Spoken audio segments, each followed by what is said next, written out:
আসসালামু আলাইকুম সুপ্রিয় দর্শক, সবার কি অবস্থা? হাজির হয়ে গেলাম দীপ্ত টিভির নিবেদিত মাশরাফি জুনিয়র নাটকের 1110তম পর্বে কী সব ঘটতে চলেছে তার অগ্রিম আপডেট নিয়ে। এই পর্বটি কেউ মিস করবেন না, কারণ এই পর্বে আপনারা দেখতে পারবেন জালাল চৌধুরীকে দেখা যাবে বুসরা যে মনিকে টাকা দেওয়ার ব্যাপারে একটা চালাকি করছে তা সে আগে থেকেই সন্দেহ করতে শুরু করবে। বুসরা যে ব্যাংকে ফোন দেওয়ার নাম করে মনির নাম্বারটা বদলে ফাহাদ সাহেবের নাম্বারটা মনি দিয়ে সেভ করে রেখেছে জালাল স্যারের ফোনে, এটা সে পিছন থেকে দেখে ফেলবে, কিন্তু বুসরা সেটা বুঝতে পারবে না। ওইদিকে মনিকে দেখা যাবে সে মাঠের উদ্দেশ্যে রওনা করলে তখন দিলারা বেগম তাকে মন ভরে দোয়া করবে এবং বলবে, মনি, তোকে পারতেই হবে। এই বংশের তুই প্রথম নারী যে নিজের পরিচয় তৈরি করার জন্য এত যুদ্ধ করে চলেছে। দেখবি তুই ঠিকই পারবি। মাঠে গিয়ে মনিকে দেখা যাবে সে জান্নাতের সাথে পরিচিত হতে যাবে।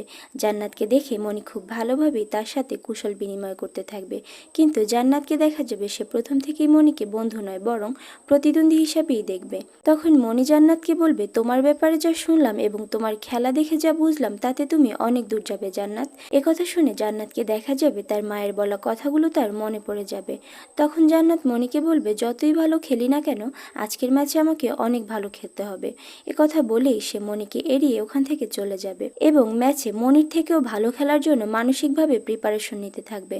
আর অন্যদিকে আপনারা দেখতে পারবেন আয়ানকে দেখা যাবে সে তার মামনিকে ডাক্তারের কাছে পাঠিয়ে বাইরে থেকে অনেক টেনশন করতে থাকবে এবং সে মনে মনে ভাববে যে তার মামনির হয়তো অপারেশনটা হয়ে গেছে। পরক্ষণে ডাক্তারকে দেখে আয়ান বলবে, ডাক্তার সাহেব, মামনিকে কখন কেবিনে দেওয়া হবে? একথা শুনে ডাক্তার বলবে, আপনার মামনির অপারেশন এখনো হয়নি, তার অপারেশনের জন্য কিছু টেস্টের স্যাম্পল দরকার ছিল, সেটাই এতক্ষণ নেওয়া হয়েছে। একটু পরেই আপনার মামনিকে কেবিনে দেওয়া হবে। আর এছাড়াও থাকছে আশ্চর্য সকল ঘটনা। সুতরাং সবাইকে মাশরাফি জুনিয়র নাটকের আগামী পর্ব দেখার আমন্ত্রণ রইল। আর হ্যাঁ, ভিডিওটি ভালো লাগলে অবশ্যই চ্যানেলটি সাবস্ক্রাইব করুন। ধন্যবাদ।